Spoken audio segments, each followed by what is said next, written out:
আপনাকে ফিরে যেতে হবে আপনার বাপের স্বভাবে, আর আপনার বউকে ফিরে যেতে হবে আপনার মায়ের স্বভাবে। আপনার পিতার যে স্বভাব ছিল মসজিদ থেকে ফকির ধরে আনা, অসহায় মানুষকে খেতে দেওয়া, সেই কাজে আপনাকে ফিরে যেতে হবে।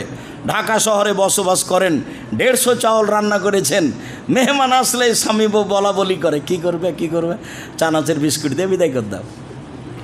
এখন যদি খাবার দাও তাহলে আবার রান্না করা লাগবে।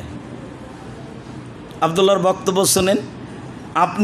আপনাকে আল্লাহ রুজি দিয়েছেন আপনার আর স্ত্রীর, আপনার হাত দিয়ে। একটা ছেলে হলো তো 3 জনের দিলেন, আর একটা ছেলে হলো তো 4 জনের দিলেন, মেহমান আসলো তো 5 জনের দিলেন। যত মেহমান সবার খাদ্য কার হাত দিয়ে? আপনাকে দিলেন, আপনার হাত দিয়ে, যে আপনি মেহমানকে খাওয়ান।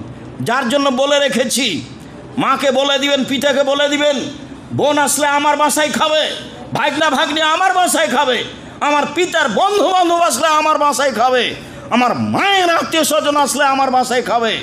মেহমানকে খেতে দিতে শিখেন, বরকত হবেই, এ কথা বলা লাগবে না কাউকে।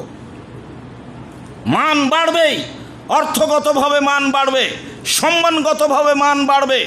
যত মনটা সংকীর্ণ হবে তত আপনি পিছিয়ে উঠবেন, সব দিক দিয়ে পিছিয়ে উঠবেন। মনটা ছোট হতো তো একবারে ছোট হয়ে যাবে। মানুষকে খেতে দিতে শিখতে হবে, জরুরি। বহু দিন বলা আছে, যে ঘরে আপনার স্ত্রী থাকে সে ঘরে ফ্রিজ আছে, গ্যাসের চুলা আছে, তরকারি আছে ফ্রিজে, বের করে একটু গরম করলেই হয়, মেহমানকে খেতে দেওয়া যায়।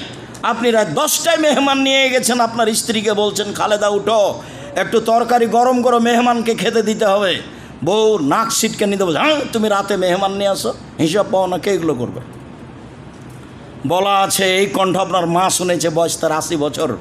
তাড়াহুড়া করে বিছান থেকে উঠে আসে, আপনার বেটা থাক বৌমাকে উঠায় না, আমি গরম করে দিচ্ছি।